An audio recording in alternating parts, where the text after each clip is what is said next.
हमारे चैनल को लाइक करें और शेयर करना ना भूलें, साथ ही साथ सब्सक्राइब भी करें और फिर आइकन बेल आएगा उसको प्रेस करें ताकि हमारे चैनल की नोटिफिकेशंस आप तक पहुंचते रहें। और हमारा उद्देश्य यही है कि हर कोई व्यक्ति सामर्थी बन जाए, एक सामर्थी जीवन जिए, अभिषेक में चले, आत्मिक मंडल में चले और शैतान के गढ़ों को ढाने वाला बन जाए। क्योंकि बाइबल का जो वचन है किसी एक व्यक्ति के लिए नहीं है, सिर्फ पास्टर के लिए या प्रेरित के लिए या भविष्यवक्ता के लिए या प्रचारक के लिए या विश्वासी के लिए नहीं है, सब के लिए है, किसी एक व्यक्ति के लिए नहीं है। बाइबल का जो वचन है, परमेश्वर का जो वचन है, समस्त मानव जाति के लिए है। और परमेश्वर चाहता है कि हर एक व्यक्ति परमेश्वर के वचन को पढ़े, परमेश्वर के वचन को सुने और परमेश्वर की आज्ञा का पालन करे। जब वो परमेश्वर की आज्ञा का पालन करता है, परमेश्वर के पीछे चलता है, तो परमेश्वर उससे प्रसन्न होता है और उसे आशीषों से भरता है, अभिषेक करता है और अपने लिए इस्तेमाल करता है। परमेश्वर की इच्छा सब मनुष्यों के लिए ये है कि वो परमेश्वर के वचन को माने और उसकी आज्ञाओं का पालन करे और उस पर चले। तो मैं कुछ महत्वपूर्ण बात आज लेकर के आ रहा हूं। एक वचन है मत्ती उसका 3 अध्याय उसके 10 पद में, यूहन्ना यीशु मसीह के आने के पहले सुसमाचार प्रचार कर रहा है, यीशु मसीह के रास्ते को तैयार कर रहा है। और यूहन्ना क्या कहता है पढ़ेंगे उसमें, मत्ती उसका 3 अध्याय उसका 10 पद। और अब कुल्हाड़ा पेड़ों की जड़ पर रखा हुआ है, पेड़ों की जड़ पर रखा है। इसीलिए जो पेड़ अच्छा फल नहीं लाता वह काटा और आग में झोंका जाता है। जो पेड़ अच्छा फल नहीं लाता वह काटा और आग में झोंका जाता है। जो पेड़ अच्छा फल नहीं लाता वह काटा और आग में झोंका जाता है। यूहन्ना ने ऐसा प्रचार क्यों किया कि अब कुल्हाड़ा पेड़ की जड़ पर रखा है। यीशु मसीह के आने के पहले उसके मार्ग को तैयार कर रहा है। अभी तक कुल्हाड़ा पेड़ की जड़ पर नहीं रखा था, लेकिन यीशु मसीह के आने के पहले वो लोगों को चिता रहा है और समझा रहा है और कह रहा है कि कुल्हाड़ा पेड़ की जड़ पर रखा हुआ है। यानी पेड़ जो है एक मनुष्य को दर्शाता है। पेड़ यानी मनुष्य, मानव जाति, और उसकी जड़ पर कुल्हाड़ा रखा हुआ है। यीशु आने वाला है प्रचार करने के लिए, एक नया नियम बनाने के लिए। उस नए नियम के अंतर्गत ये महत्वपूर्ण बात कह रहा है कि अब जो यीशु मसीह को मानने वाले लोग हैं और नहीं मानने वाले लोग भी हैं, उनकी जड़ पर कुल्हाड़ा रखा है। जो फल नहीं लाएगा वह काटा और आग में झोंका जाएगा। वह काटा और आग में झोंका जाएगा। काटने का मतलब यह है और आग में झोंकने का मतलब यह है कि मनुष्य जब मर जाएगा तो वह नरक की झील, यानी जो परमेश्वर ने पापियों के लिए, परमेश्वर की आज्ञा का उल्लंघन करने वालों के लिए ठहराई है, बनाई है, उस आग की झील में डाला जाएगा। कई जगह यीशु मसीह ने यह दृष्टांत दिए हैं कि वह काटा और आग में झोंका जाएगा, या जो अच्छे पौधे हैं वो परमेश्वर के खत्ते में इकट्ठे किए जाएंगे और जो जंगली पौधे हैं वो काटे और आग में डाल दिए जाएंगे। ऑर्डर दे दिया जाएगा उनको काटो और आग में डाल दो। इसका मतलब यह है कि जो नरक की झील है वो आग की झील है, कभी न बुझने वाली झील है। और जो व्यक्ति फल न लाएगा, जो व्यक्ति फल ना लाएगा, फलों से लदा न होगा, वह काटा और आग में झोंका जाएगा। और यीशु भी एक बात आगे कह रहा है, मत्ती 7 अध्याय उसका 19 पद अगर अपन पढ़ते हैं तो उसमें क्या लिखा है, मत्ती 7 और उसका 19 पद। जो पेड़ अच्छा फल नहीं लाता। अब यीशु भी यही बात दोहरा रहा है, जो पेड़ अच्छा फल नहीं लाता, यानी जो व्यक्ति अच्छा फल नहीं लाता वह काटा और आग में डाला जाता है। यानी इसके अंदर प्रेरित, भविष्यवक्ता, प्रचारक, पास्टर, शिक्षक और विश्वासी भी आ गए। जो व्यक्ति अच्छा फल नहीं लाता वह काटा और आग में डाला जाता है। यानी हर किसी व्यक्ति को प्रेरित से लेकर विश्वासी तक, प्रेरित, भविष्यवक्ता, पास्टर, प्रचारक, शिक्षक और विश्वासियों को फल लाना है। यदि वो फल नहीं लाएंगे तो काटे और आग में झोंके जाएंगे। यीशु मसीह ने भी इस बात को क्लियर कह दिया है। यूहन्ना 15 उसका दूसरा पद में यीशु ने क्या कहा, इसको भी पढ़ लेंगे। जो डाली मुझ में है, बड़े ध्यान से सुनिएगा, जो डाली मुझ में है और नहीं फलती उसे वह काट डालता है। और जो फलती है उसे वह छांटता है ताकि और फले। यानी जो डाली प्रभु यीशु मसीह में है, उसमें यीशु मसीह सच्ची दाखलता है और पिता जो है किसान है, उसके बारे में दृष्टांत दे रहा है। और क्या कह रहा है, फिर से पढ़ेंगे।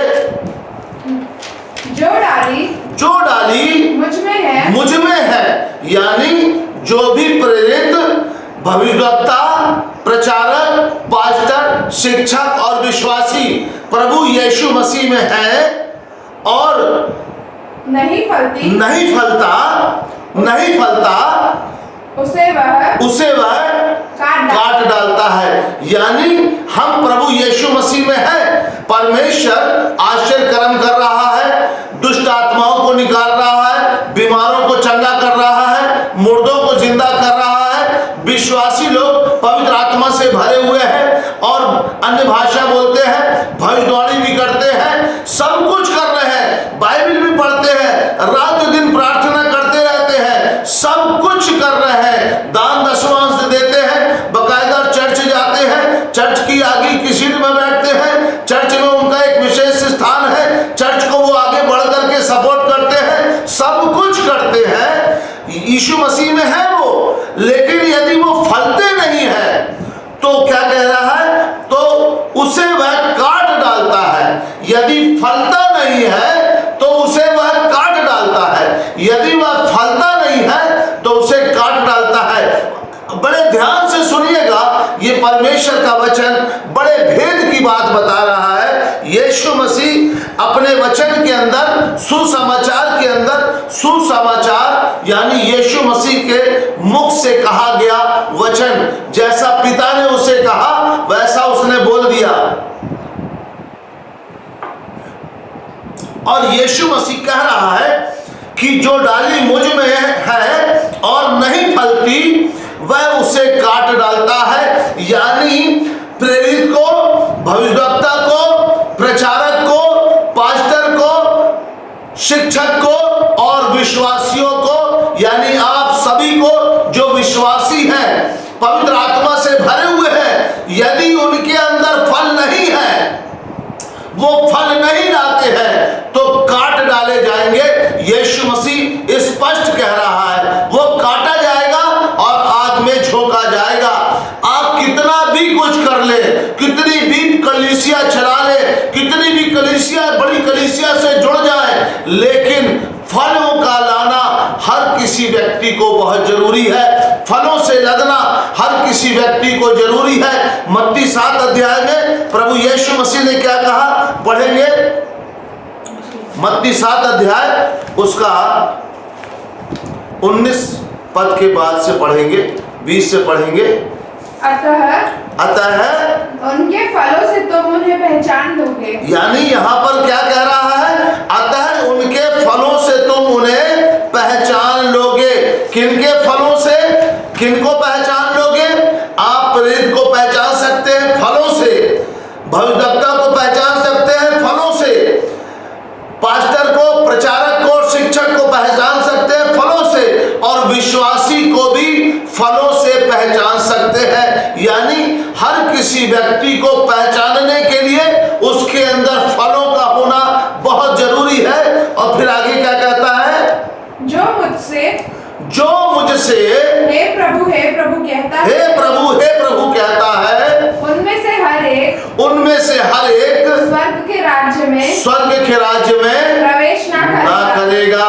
यानी रात दिन प्रार्थना करने वाला भी और वरदानों से भरा हुआ व्यक्ति भी, बड़े मुर्दे जिंदा करना, बड़ी कलीसियाओं को चलाना, अंधों को आंखें खोलना, बहरों को कान देना, गूंगों को जबान देना, बड़े आश्चर्य के कर्म होते हैं, सब कुछ होते हैं, लेकिन उसके अंदर फल नहीं है।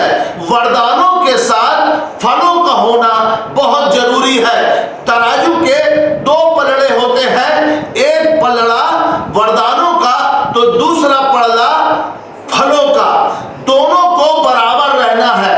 अगर आपको दिखता है वरदान तो है लेकिन फल नहीं है इसके अंदर, तो वो हल्का है।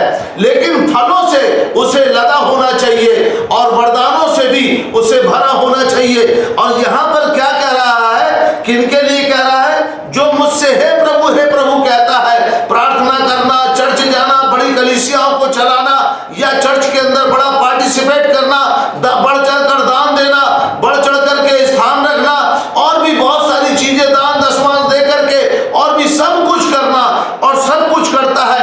हे प्रभु कहता है, उनमें से हर एक स्वर्ग के राज्य में प्रवेश न करेगा।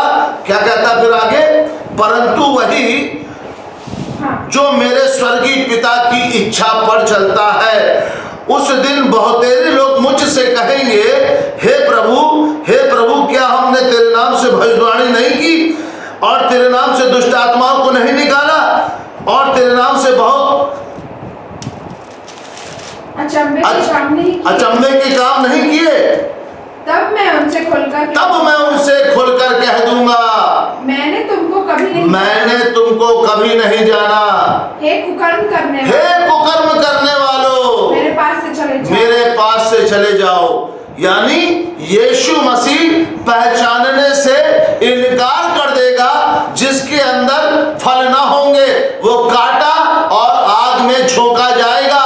परमेश्वर चाहता है कि फलों से हर मनुष्य लदा रहे, क्योंकि फलों से परमेश्वर की महिमा होती है। फलों से हम मसीही कहलाते हैं। फलों के बिना कोई मसीही नहीं बन सकता। मान के चलिए कि मैं भविष्यवाणी करता हूं, मैं चंगाई करता हूं, मैं बड़ी प्रार्थना करता हूं, बड़े आश्चर्य के कर्म होते हैं, और मेरे अंदर फल नहीं है। मैं धीरजवंत नहीं हूं, मेरे अंदर प्रेम नहीं है, मैं लोगों से प्रेम नहीं करता हूं, मैं क्रोध करता हूं, लड़ाई करता हूं, झगड़ा करता हूं, तो क्या होगा? आश्चर्य कर्म तो हो रहे हैं, चर्च भी चला रहा हूं, प्रार्थना भी कर रहा हूं, सब कुछ कर रहा हूं, और प्रभु के काम हो रहे हैं, लेकिन फल नहीं है। तो लोग क्या कहेंगे? अरे ये तो लड़ाई करता है। जो लोग मुझे नहीं जानते हैं, दूर से देखते हैं, अरे बहुत अच्छे, लेकिन जो मुझे लोकल जानते हैं वो मुझे पहचानेंगे कि ये तो क्रोध करने वाला व्यक्ति है, ये गाली देने वाला व्यक्ति है, ये तंबाकू खाने वाला व्यक्ति है, अरे ये तो ऐसा भी करता है और वैसा भी करता है। इससे क्या होगा? परमेश्वर की महिमा नहीं होगी। परमेश्वर की महिमा फलों से होती है। तो यहां पर यीशु मसीह ने स्पष्ट कह दिया कि जो डाली मुझ में है और नहीं फलती, वह उसे काट डालता है, और उसके आगे लिखा हुआ है, जो डाली फलती है उसे वह छांटता है ताकि और फले। यानी हम जब फलने लग जाएंगे, परमेश्वर के आत्मा के फल हमारे अंदर लगने लग जाएंगे, तो हमें काटेगा, छांटेगा और बढ़ाएगा, और हम फलों से लदते चले जाएंगे। फिर यहाँ पर फल है क्या? गलातियों 5 उसका 22 पद में हम पढ़ेंगे।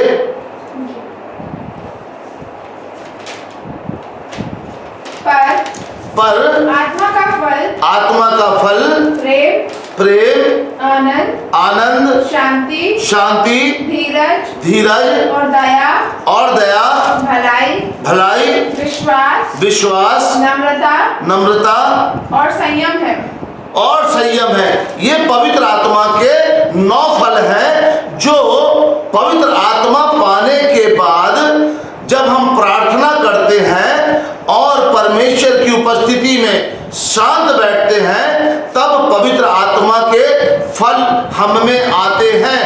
और तब जब हम पवित्र आत्मा के फल हम में आते हैं तो हम फलों से लदने लग जाते हैं। और जब हम फलों से लदने लग जाते हैं तो मसीह हमारे जीवन से प्रकट होता है। मसीह जब हमारे जीवन से प्रकट होता है, लोग देखकर कहेंगे सचमुच में ये मसीही व्यक्ति है। किसी ने मेरे एक गाल में थप्पड़ मार दिया तो मैं उसके सामने दूसरा गाल भी फेर दूंगा कि भैया इसमें भी मार लो। तब लोग कहेंगे यार ये कौन सी बात हुई कि इसके एक गाल में थप्पड़ मारा, इसने दूसरा भी फेर दिया, इसको मैंने इतना बुरा भला गालियां दी, इसने बुरा नहीं माना। उनके दिमाग में एक चोट पड़ेगी, उनके दिमाग में कुछ ना कुछ हरकत होगी कि हमने इसके साथ इतना गलत व्यवहार किया और इसने कुछ नहीं बोला, हंस के टाल दिया। मसीहत प्रकट होगी जब फल नहीं होंगे तो किसी ने एक गाल में थप्पड़ मारा, हम झट से उसके गाल में 2 थप्पड़ मार देंगे। किसी ने एक शब्द बोला, हम 4 शब्द उसको कहेंगे, क्योंकि हमारे अंदर फल नहीं है। और फल होंगे तो हम क्या करेंगे, सब बातों को सह लेंगे। फिर क्या कहता है, जो परमेश्वर का वचन बताता है कि फल कैसे आएंगे, कैसे लगेंगे फलों से। यूहन्ना उसका 12 उसका 24 पद पढ़ेंगे अपन। यूहन्ना 12 उसका 24 पद। मैं तुमसे सच सच कहता हूँ। यीशु मसीह क्या कह रहा है? सबसे पहली चीज, सबसे महत्वपूर्ण बात यीशु मसीह बता रहा है। और आज के मेरे मैसेज को आप बड़े ध्यान से सुनना और सुन करके आपको इसको फॉलो करना है। क्या कह रहा है यीशु मसीह? क्या कह रहा है? मैं तुमसे सच सच कहता हूं कि जब तक गेहूं का दाना भूमि में पड़कर मर नहीं जाता, वह अकेला रहता है। परंतु जब मर जाता है तो बहुत फल लाता है। ये एक बहुत बड़ा सीक्रेट है यीशु मसीह ने जो बताया। परमेश्वर के फलों से लदने के लिए हमें क्या करना पड़ेगा? हम गेहूं के दाने के समान है। जब तक गेहूं का दाना भूमि में पड़कर मर नहीं जाता, वह अकेला रहता है। परंतु जब मर जाता है तो बहुत सा फल लाता है। आप देखना, एक गेहूं का दाना एक पेड़ बनता है और उस पेड़ में ढेर सारे फल लगते हैं। उसमें जो उसके गुच्छे होते हैं बहुत ढेर सारे होते हैं, 100 गुना तक और 100 गुना से ज्यादा भी वो फलता है। किसी में 60 गुना होते हैं, किसी में 70 गुना होते हैं, किसी में 80 गुना होते हैं, किसी में 100 गुना होते हैं, किसी में उससे भी ज्यादा होते होंगे। एक बीज जब वो मरता है तो फिर उसके बाद उसके अंदर जीवन आता है और वो फलना शुरू होता है और फिर वो फलों से लदता है।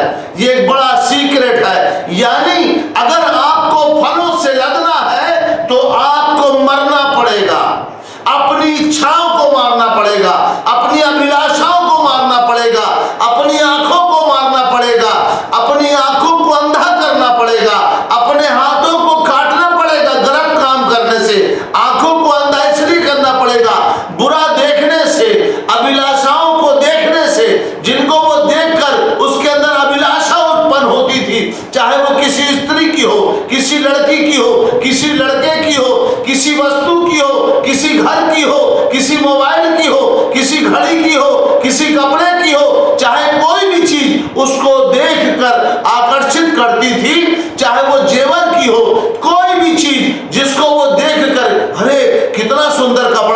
मैं भी ऐसा पहनूंगा, अरे कितना सुंदर जेवर है, मैं भी ऐसा पहनूंगी, अरे कितना सुंदर लड़की है, काश ये मुझे मिल जाए। कई लड़कियां औरतें सोचती कितना सुंदर लड़का है, ये आंखों की अभिलाषा है, इसको मारना पड़ेगा, अंधा बनना पड़ेगा। हाथों से बहुत सारे गुनाह होते हैं, बहुत गलत काम हाथ करते हैं, इनको काटना पड़ेगा। पैर बहुत गलत जगह जाते हैं, इन्हें काटना पड़ेगा, इन्हें मारना पड़ेगा। जब हम अपने आप को मारेंगे, अपनी इच्छाओं को, अपने विचारों को, अपनी अभिलाषाओं को, अपने अंगों को जब हम मारेंगे, तब जब हम मर जाएंगे तब हमें जीवन आएगा। और जब हम मर जाएंगे, अपने अंगों को मार डालेंगे, तब हम फलने लग जाएंगे, तब हम फलों से लग जाएंगे। आज आप देखेंगे कि फल जो है प्रेरित से लेकर विश्वासी तक में बहुत कम लोगों में फल पाए जाते हैं। बहुत कम लोगों में फलों से लदे हुए होते हैं। कुछ लोगों के अंदर दिखावटी फल रहते हैं। जैसे आज के जमाने में मोम के फल आते हैं, मोम को इतना सुंदर डिजाइन कर देते हैं कि वो ऐसा लगता है कि ओरिजिनल फल रखा हुआ है।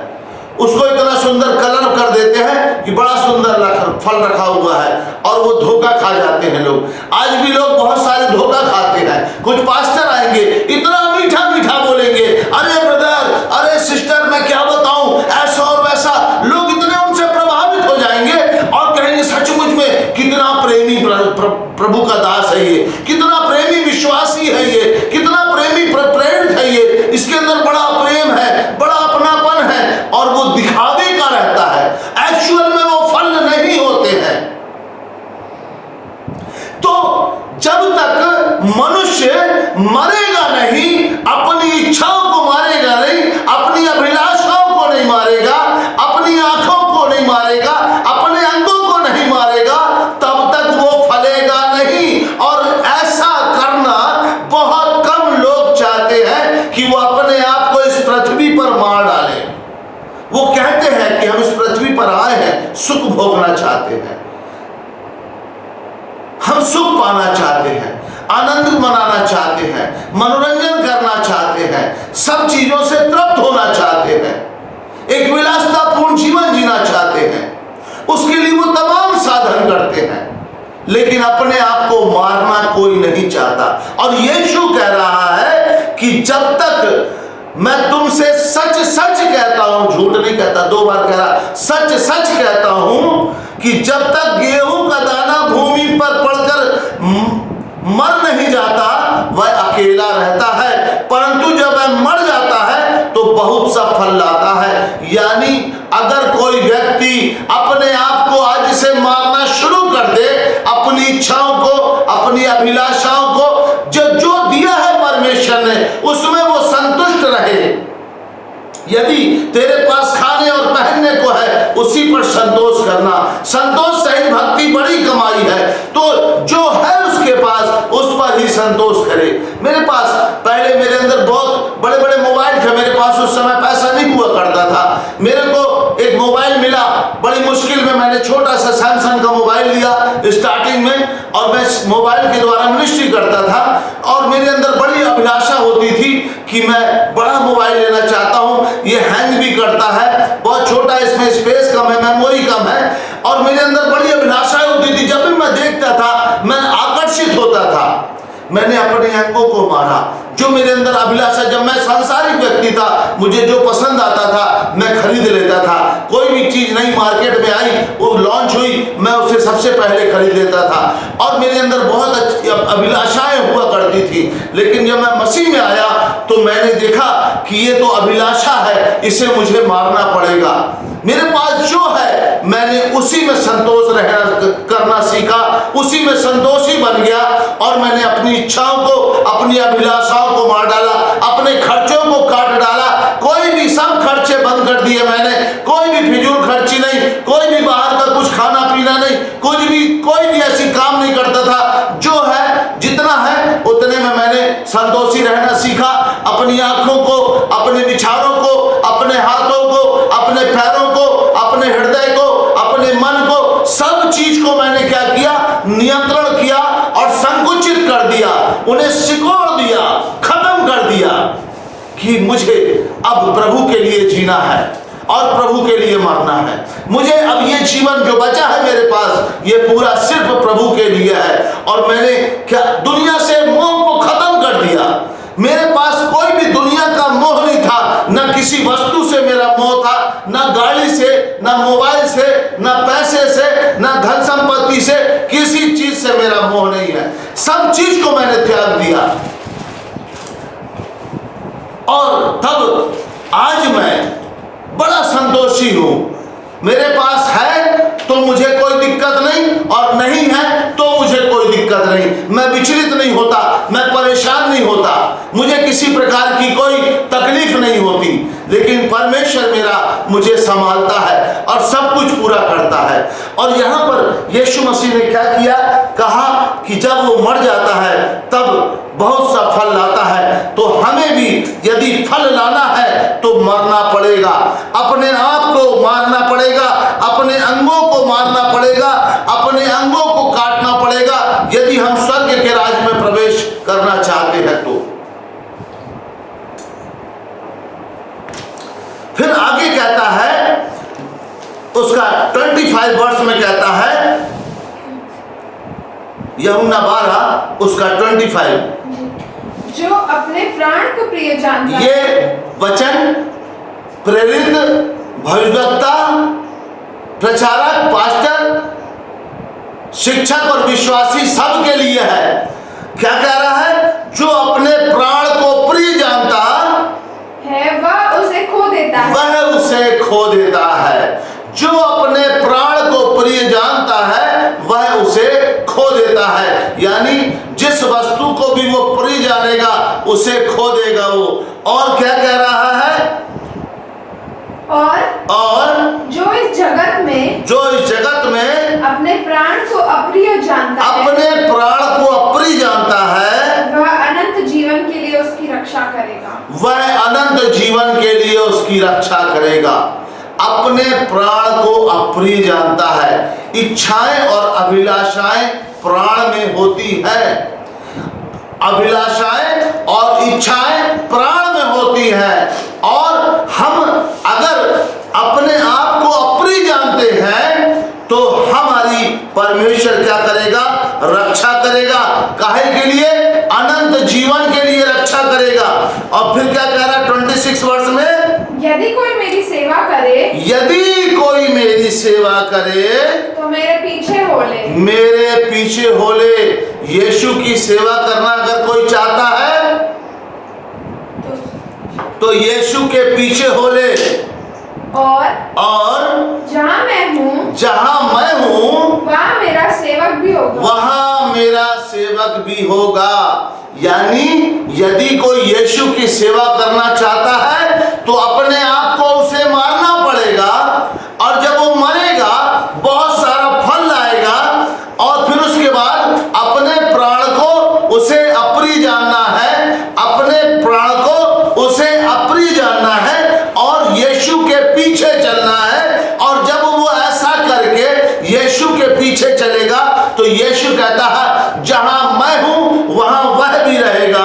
और क्या कहता है, वहाँ मेरा सेवक भी होगा। यदि कोई मेरी सेवा करे, यदि कोई मेरी सेवा करे तो पिता उसका आदर करेगा, तो पिता उसका आदर करेगा।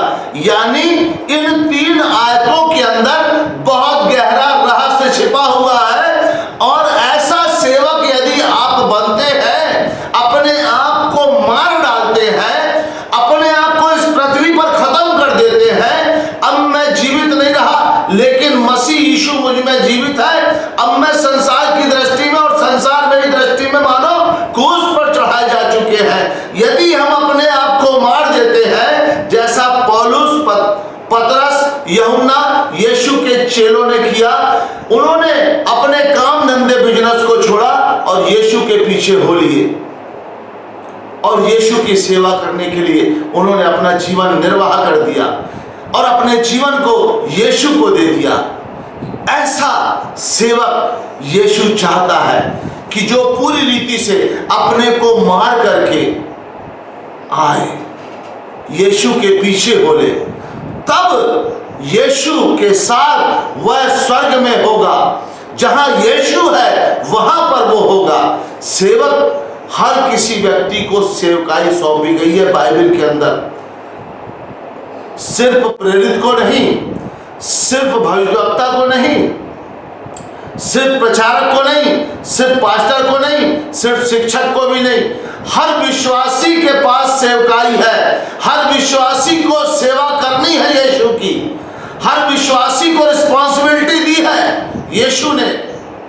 जिसके ऊपर परमेश्वर का आत्मा है उसके ऊपर रिस्पॉन्सिबिलिटी है।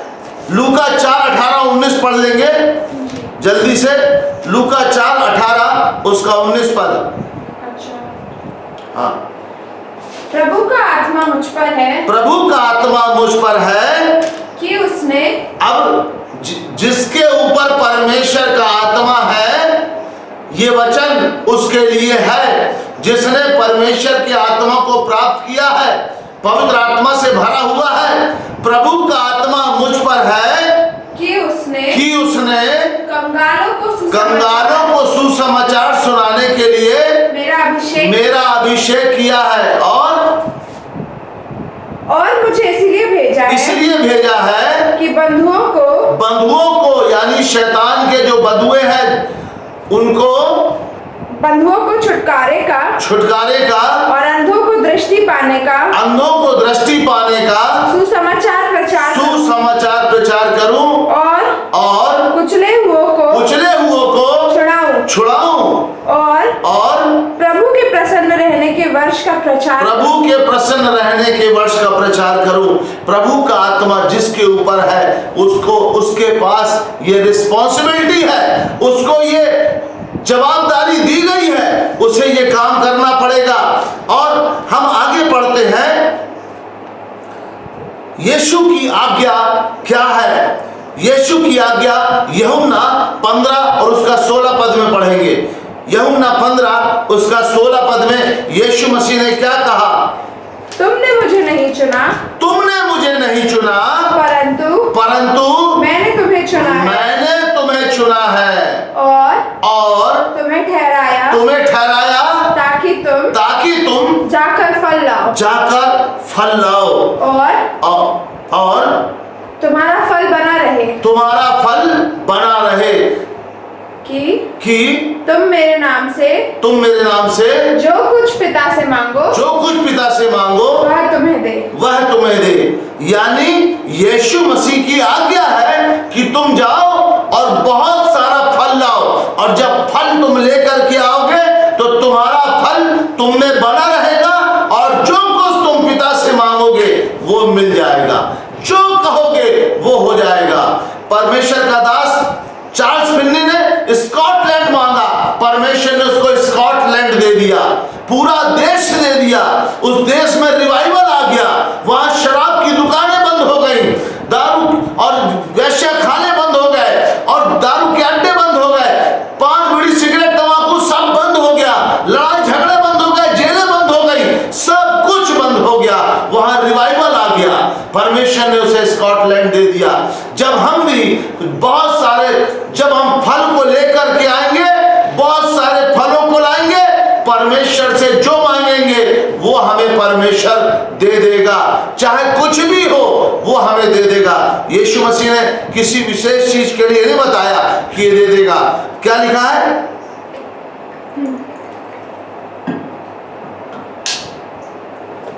कि तुम मेरे नाम से हाँ, जो कुछ पिता से मांगो, यीशु के नाम से पिता से जो कुछ मांगोगे वह तुम्हें दे देगा। जिस दिन आप फल लाना शुरू कर देंगे। फलों को लाना क्यों जरूरी है? एक तरफ वरदान है और दूसरी तरफ फल है। एक पल्ला वरदानों का है, पवित्र आत्मा के 9 वरदान और पवित्र आत्मा के 9 फल। तो ये 9 फल लाना जो मैंने पढ़ाया गलातियों 5:22 में, ये फलों से क्या होता है? यूहन्ना 15:8 में क्या लिखा है? यूहन्ना 15:8, मेरे पिता की महिमा इसी से होती है कि तुम बहुत सा फल यीशु के पिता की महिमा इसी से होती है कि तुम बहुत सारा फल लेकर के आओ, और फल नहीं लाओगे तो पिता की महिमा नहीं होगी। वरदान है, आप अच्छा जीवन जीते हैं, चर्च जाते हैं, बाइबल पढ़ते हैं, बहुत अच्छा करते हैं, फल नहीं है, पिता की महिमा नहीं होगी। यानी यीशु के पिता की महिमा हमारे परमेश्वर पिता की महिमा नहीं होगी। क्या कहता है, फिर से पढ़ेंगे, मेरे पिता की महिमा इसी से होती है कि तुम बहुत सा फल लाओ, तब ही तुम मेरे चेले ठहरोगे। यीशु के चेले बनने के लिए फलों को लाना, बहुत सारे फलों को लाना बहुत जरूरी है, और फल अगर नहीं है तो चेले नहीं हो, पिता की महिमा नहीं होगी। लोग भले कहेंगे, अरे बहुत बड़ा प्रचारक है, बहुत बड़ा पास्टर है, बहुत अच्छा पास्टर है, बहुत अच्छा प्रेरित है, बहुत अच्छा भविष्यवक्ता है, लोग कहेंगे, लेकिन यीशु नहीं कहेगा। यीशु पहचानेगा ही नहीं, कहेगा ए कुकर्म करने वालों, मेरी नजर से दूर हट जाओ, मैं तुम्हें नहीं पहचानता। साफ मना कर देगा, क्योंकि फलों से लदा हुआ यीशु था। यीशु फलों से लदा हुआ था। फिलिपियों 11 में क्या लिखा है, पढ़ना। और उस धार्मिकता के फल, और उस धार्मिकता के फलों से जो यीशु मसीह के द्वारा होते हैं, भरपूर होते जाओ, जिससे परमेश्वर की महिमा और स्तुति होती रहे। यानी परमेश्वर की महिमा और स्तुति फलों से होती है। फलों से अगर हम लदे रहेंगे तो कोई हम पर दोष लगाने वाला नहीं रहेगा, कोई हमें बुरा भला कहने वाला नहीं रहेगा, और लोग हमें देख करके पहचान जाएंगे और कहेंगे कि ये सचमुच में मसीही व्यक्ति है। क्योंकि चेले सबसे पहले अंताकिया में मसीही कहलाए। मसीही व्यक्ति बनना है तो उसके चेले बनने के लिए फलों से लदना पड़ेगा। पहला कुरिन्थियों उसका 13 अध्याय 4 पद से पढ़ेंगे। प्रेम धीरजवंत है। सबसे बड़ा फल, सारे फलों में 9 फलों में प्रेम एक फल है, और उस प्रेम की पहचान अगर आप 4 पद से पढ़ते हैं पहला कुरिन्थियों, तो बताई गई है कि प्रेम धीरजवंत है और कृपालु है, प्रेम डाह नहीं करता, प्रेम अपनी बढ़ाई नहीं करता, और फूलता नहीं, अशोभनीय व्यवहार नहीं करता, अनरीति नहीं चलता, वह अपनी भलाई नहीं चाहता, झुंझलाता नहीं, बुरा नहीं मानता, कुकर्म से आनंदित नहीं होता, परंतु सत्य से आनंदित होता है, वह सब बातें सह लेता है, सब बातों पर विश्वास करता है, सब बातों की आशा रखता है, सब बातों में धीरज धरता है। ये फलों की पहचान बताई गई है। अगर आपको जानना है कि ये प्रेम जो होता है कैसा होता है, तो आप इसको पढ़ लें। 4 कुरिन्थियों 13 अध्याय उसका 4 से 7 पद तक आप पढ़ेंगे, आप लोगों को पहचानना सीख जाएंगे। अपने आप को भी पहचाने कि मेरे अंदर धीरज है कि नहीं, मैं सह सकता हूं कि नहीं, मैं कुकर्म से तो आनंदित नहीं होता, सत्य से आनंदित होता हूं कि नहीं। ये सब बातें, फूलता नहीं है, अनरीति नहीं चलता है, झुंझलाता नहीं। अगर आप झुंझलाते हैं तो प्रेम नहीं है। अपनी भलाई नहीं चाहता, बहुत सब लोग, लगभग लोग अपनी भलाई चाहते हैं, दूसरे की भलाई करना नहीं चाहते हैं, कुकर्म से आनंदित नहीं होता है। ऐसी सारी बातें लिखी हुई हैं। धीरज रखता है, कृपालु रहता है, डाह नहीं करता है, अपनी बड़ाई नहीं चाहता। बहुत सारे लोग इसके विपरीत चलते हैं। आप उन्हें पहचान सकते हैं और अपने आप को भी पहचान सकते हैं। जब आप पढ़ेंगे, बाइबल आईना है, अपने आप को जांचेंगे और जो है पहचान सकते हैं। आखिरी पद में पढ़ाकर खत्म करूंगा। पतरस ने क्या कहा? पतरस की दूसरा पतरस उसका 1 अध्याय और उसका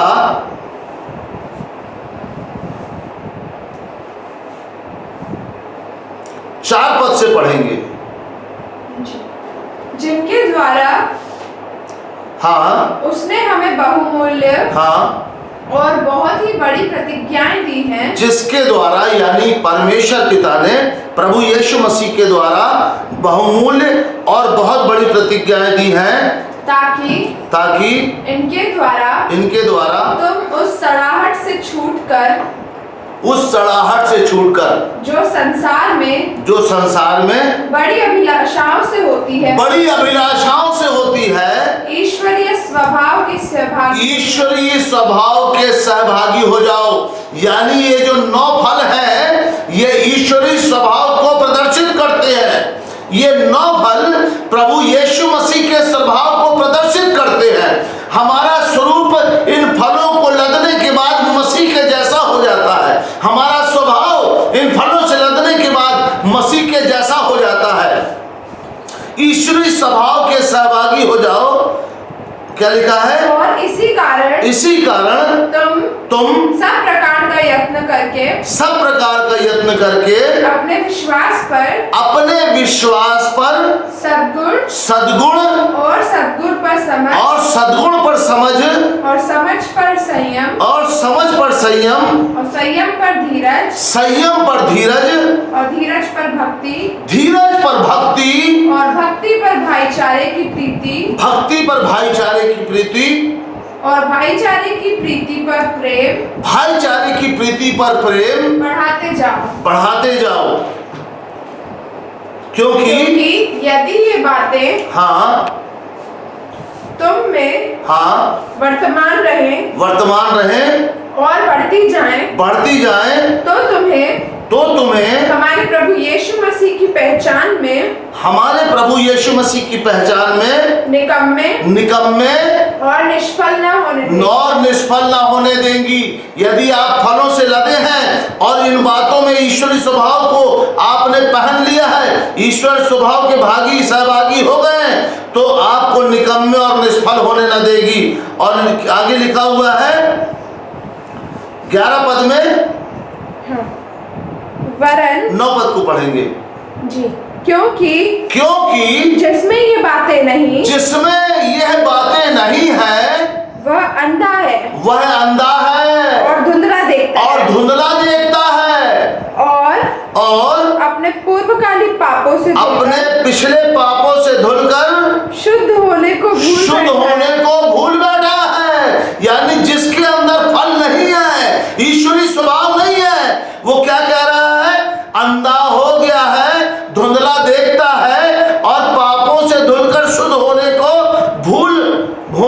भूल बैठा है। यानी वो भूल गया है कि मैं पापों से शुद्ध हुआ हूँ, धुल गया हूँ, यीशु के लहू से पवित्र और धर्मी हो गया हूँ। इस बात को वो भूल बैठा है। फिर आगे क्या कहता है 11 पद में?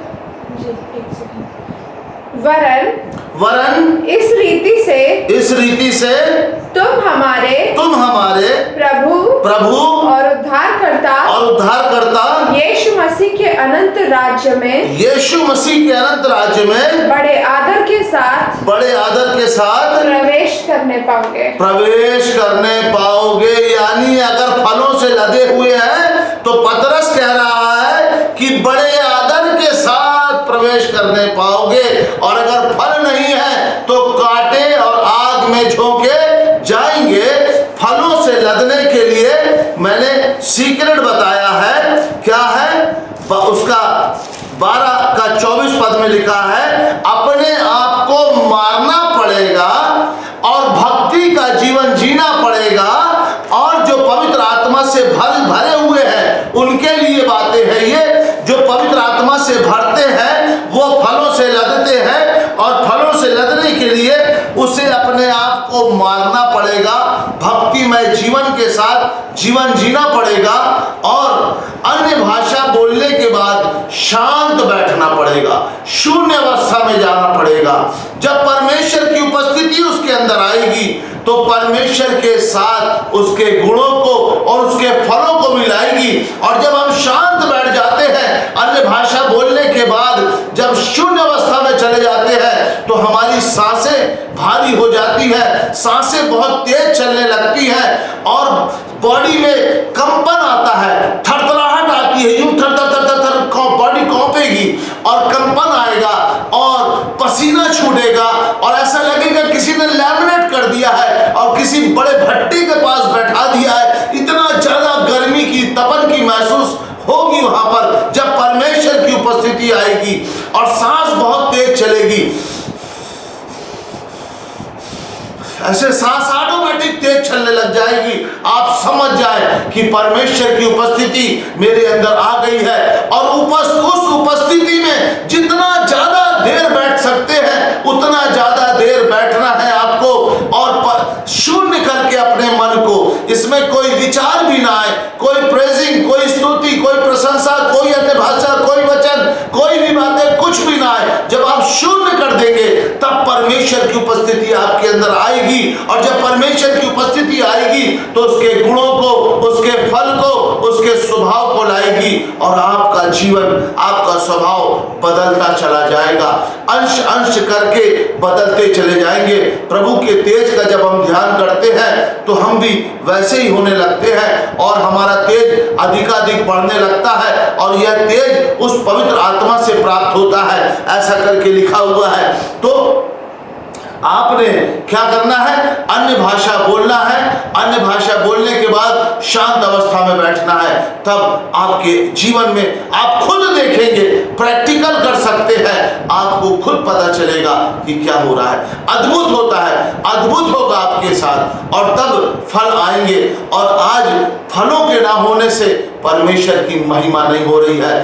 फलों के ना होने से प्रेरित पास्टर, भविष्यवक्ता लोग पुलपिट के ऊपर ऐसी हरकत कर देते हैं जिन्हें लोग कैमरे में कैद करके एक मजाक का कारण बनाते हैं, आरोप लगाते हैं और इससे परमेश्वर की महिमा नहीं होती है, परमेश्वर का निरादर होता है। कि देखो मसीही लोग ऐसा भी करते हैं, वो मसीही लोग गाली देते हैं, मसीही पास्टर प्रेरित लोग मारते हैं, मसीही पास्टर प्रेरित लोग अपशब्द बोलते हैं, बदतमीजी से बातें कर देते हैं, उनके अंदर फल नहीं है। और जिनके अंदर फल नहीं है वो स्वर्ग के राज में कतई प्रवेश न करने पाएंगे। इसीलिए परमेश्वर हमें चाहता है कि हम परमेश्वर की इच्छा पर चले, आत्मा के फलों से लदे, 9 के 9 वरदान पाए जाए। जब हम प्रभु यीशु मसीह में बने रहेंगे और फल को लाएंगे तो हमें काटेगा और छांटेगा और भी फलों से हमें ला देगा।